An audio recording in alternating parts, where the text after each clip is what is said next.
Assalamualaikum students. First of all, welcome to my YouTube channel. I hope you are all well. Today we are starting new series Basic English Grammar and Tenses. तो अब हम देखेंगे sentence structure, ठीक है, यानी कि जो sentence हैं उनकी बेस क्या है, वो कैसे बनते हैं। सबसे बेसिक चीज़ जैसे हम लोग मैथ्स में फार्मूला करते हैं, अगर हम सेंटेंस स्ट्रक्चर को लेके चलते हैं तो हमारे क्वेश्चन जिस तरह हम फार्मूले के साथ एक बार आसानी सॉल्व होते हैं, इस तरह सेंटेंस स्ट्रक्चर के साथ भी हमारा जो टेंसेस हैं वो बआसानी बन जाते हैं। सेंटेंस को इजी वे में हम लोग बना सकते हैं।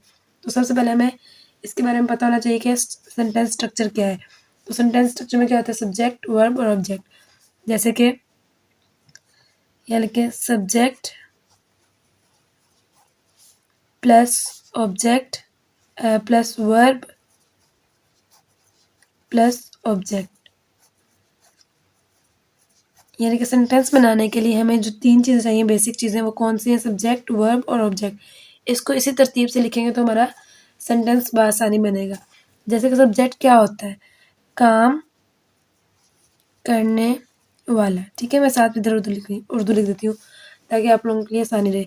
सब्जेक्ट क्या होता है, जो काम करने वाला होता है, जो काम कर रहा होता है वो क्या होता है, सब्जेक्ट होता है, ठीक है। जैसे कि अगर मैं यहाँ पे लिखूँ आई, वी, ही, शी,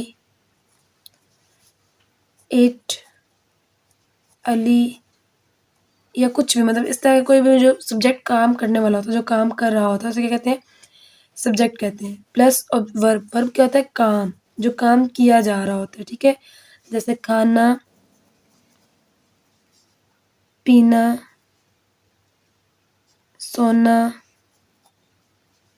जाना, आना, ये सब क्या है, वर्ब है, ठीक है। जो हम लोग करते हैं, खाते पीते सोते उठते बैठते, ये सब क्या है, वर्ब। जो कोई भी काम है वो क्या होता है, वर्ब होता है। सब्जेक्ट क्या होता है, जो काम करने वाला होता है। वर्ब क्या होता है, जो काम होता है, जो काम हो रहा होता है। प्लस ऑब्जेक्ट, ऑब्जेक्ट होता है जिस चीज़ पे काम हो रहा हो। यानी कि अगर मैं बोलूँ अली फुटबॉल खेल रहा है, तो खेल क्या हो जाएगा, उसमें वर्ब हो जाएगा, यानी कि काम हो जाएगा। और खेल कौन रहा है, सब्जेक्ट क्या होगा, अली।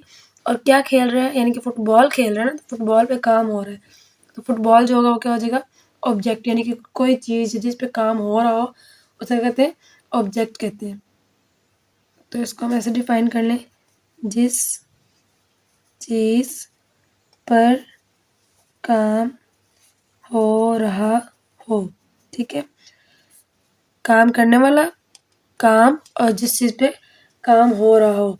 अब इसकी डेफिनेशन शॉर्ट शॉर्ट बताती हूँ, सब्जेक्ट की, वर्ब की और ऑब्जेक्ट की, ठीक है। तो फिर अगर हम लोग इसको शॉर्ट फॉर्म में लिख के सब्जेक्ट वर्ब ऑब्जेक्ट को इस तरह लिख सकते हैं, S plus V plus O, subject verb object. तो चलिए मैं आपको इसकी थोड़ी सी उर्दू में 2-3 सेंटेंस देती हूँ, उसको हम लोग इंग्लिश में ट्राई करते हैं कि किस तरह सॉल्व होंगे। जैसे मैं लिख दूँ यहाँ पे, मैं किताब पढ़ता हूँ। इसके बाद लिख दूँ, आप इंग्लिश बोलते हैं। तो ये हो गया हमारे सेंटेंस उर्दू में, मैं किताब पढ़ता हूँ, आप इंग्लिश बोलते हैं, वो कपड़े खरीदती हैं, आसिम और आमिर क्रिकेट खेलते हैं। अब हमने इस पैटर्न को फॉलो करते हुए जो सेंटेंस स्ट्रक्चर मैंने आपको बताया, उसको फॉलो करते हुए हमने सेंटेंस बनाना है। सबसे पहले सब्जेक्ट है, सब्जेक्ट क्या था, काम करने वाला। जैसे मैं किताब पढ़ता हूँ, तो मैं क्या है इसमें, काम करने वाला, यानी कि मैं हूँ ना, तो मैं किताब पढ़ता हूँ, तो मैं क्या है, काम करने वाला। अब मैं क्या इंग्लिश मैंने आपको बताई थी लास्ट वीडियो में, मैं को इंग्लिश में बोलेंगे आई, ठीक है। सब्जेक्ट के बाद क्या आ रहा है, वर्ब। वर्ब क्या है इसमें, पढ़ना, यानी कि वो मैं किताब पढ़ता हूँ, तो पढ़ना क्या है, वर्ब है, काम है ना, जो काम किया जाए उसको वर्ब कहते हैं। तो पढ़ता हूँ, तो पढ़ने की इंग्लिश हमने लिखी थी रीड, आई रीड।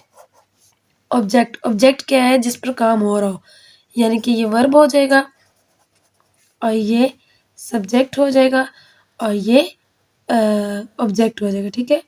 यानी कि जो का ये आई जो है वो हो गया सब्जेक्ट, और जो पढ़ना है वो हो गया और वर्ब, और जो किताब है वो हो गया ऑब्जेक्ट।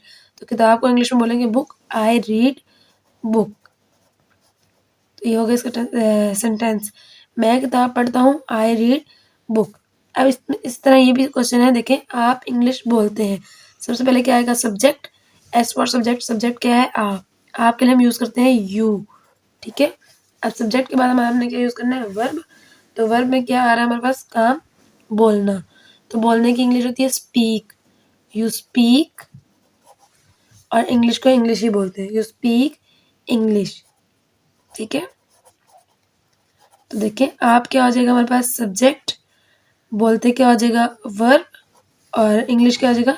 ऑब्जेक्ट। यानी कि आप जो है सब्जेक्ट है, काम करने वाले, और बोलना क्या है? वर्ब, काम, यानी कि बोलना क्या है? काम है ना। और क्या बोलते हैं? इंग्लिश बोलते हैं, यानी काम किस पे हो रहा है? इंग्लिश पे हो रहा है, तो ये हो जाएगा ऑब्जेक्ट। तो आप इंग्लिश बोलते हैं कि इंग्लिश क्या हो जाएगी? यू स्पीक इंग्लिश, ठीक है। अब आगे देखें, वो कपड़े खरीदती हैं। अब है से हमें पता चला ये प्लूरल है, और वो यानी कि वो यूज़ हो रहा है उसके लिए, इससे हमें पहचान है वो किसके लिए? लड़की के लिए, लड़के के लिए, किसके लिए? लेकिन इससे पहचान हो रही है खरीदती है, खरीदती यानी कि ती आ गया, लड़कियां हैं, और है से पता चल रहा है ज़्यादा है, तो वो के लिए क्या लगाएंगे हम लोग? दे, सब्जेक्ट है ना, तो दे लगाएंगे। अब इसके बाद वर्ब, वर्ब इसमें क्या आ रहा है? खरीदती, तो खरीदने को क्या कहते हैं? बाय, दे बाय। कपड़ों की इंग्लिश क्या आती है? क्लॉथ, दे बाय क्लॉथ्स, ठीक है, दे बाय क्लॉथ्स। अब इस तरह देखें, आसिम और आमिर क्रिकेट खेलते हैं। अब ये दोनों नाम हैं तो इनको तो नाम ही लिखेंगे। तो उसके बाद जो सब्जेक्ट क्या है हमारे पास? दो सब्जेक्ट है, आसिम और आमिर दोनों सब्जेक्ट है। यहाँ पे हम लोग सब्जेक्ट लिख लेंगे पहले, आसिम एंड, और कहते हैं एंड आमिर। इसके बाद वर्ब, वर्ब क्या है? खेलना, तो खेलने को क्या कहते हैं इंग्लिश में? प्ले, ठीक है। आसिम एंड आमिर प्ले, क्या खेलते हैं वो? क्रिकेट, यहाँ लिख रहे हैं क्रिकेट, ठीक है। तो ये हमारे इस तरह इजी सी सेंटेंस है। इस तरह अगर आप लोगों को ये बेस बनानी आ जाएगी, सेंटेंस स्ट्रक्चर समझ आ जाएगा, तो आप एक सेंटेंस से बहुत से सेंटेंस बना सकते हैं। जब बहुत से सेंटेंस बना पाएंगे तो आपके लिए पैराग्राफ राइटिंग करना बहुत आसान हो रहेगा। आप सब्जेक्ट कोई भी किसी भी टॉपिक पे पैराग्राफ आसानी से लिख सकते हैं, ठीक है।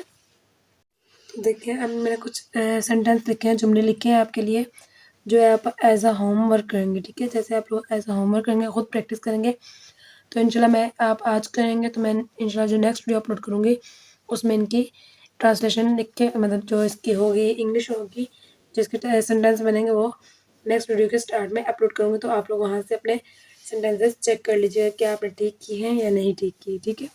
अब जैसे कि फर्स्ट सेंटेंस है, कुछ 10 सेंटेंसेस हैं ये आपको बन दिए, ठीक है। हम किताबें ख़रीदते हैं, आपने जो सेंटेंस स्ट्रक्चर है वो वही रखना है, subject plus verb plus object, subject verb object, ठीक है। इसको मद्देनज़र रखते हुए आप लोग ने जुमले बनाने हैं। जब आपको सब्जेक्ट वर्ब ऑब्जेक्ट याद रहेगा तो आप लोग बहुत आसानी से इसके जुमले बना पाएंगे। वो म्यूज़िक सुनते हैं। थर्ड है, वह मैं बर्गर पसंद करता हूँ। हम चाय पीते हैं। मैं फुटबॉल खेलता हूँ। आप उर्दू बोलते हैं। हम जूस पीते हैं। अली और साकिब कॉलेज जाते हैं। आप फिल्में देखते हैं। आप कंप्यूटर इस्तेमाल करते हैं।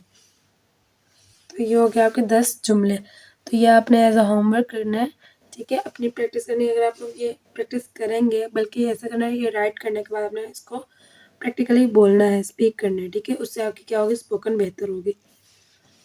तो ये आप एज अ होमवर्क इसको कंप्लीट करिएगा, और बाकी जो नेक्स्ट वीडियो मैं अपलोड करूँगी उसके साथ इंशाल्लाह इसकी उस वीडियो में के स्टार्ट में इसके जो होंगे इंग्लिश वो मैं साथ अपलोड करूँगी। तो वहाँ से टैली करके आप चेक करना चाहें तो चेक भी कर सकते हैं क्या आपने ठीक किया है या गलत किया है। और अगर गलत भी करते हैं तो कोई मसला नहीं, जब आप लोग चेक करेंगे तो एक दफ़ा गलती होगी, 2 बार होगी, 3 बार होगी, जब आपको आहिस्ता-आहिस्ता इस चीज़ की आदत हो जाएगी तो आप जो है गो थ्रू हो जाएंगे, तो देन आपकी ये मिस्टेक्स क्लियर हो जाएंगी।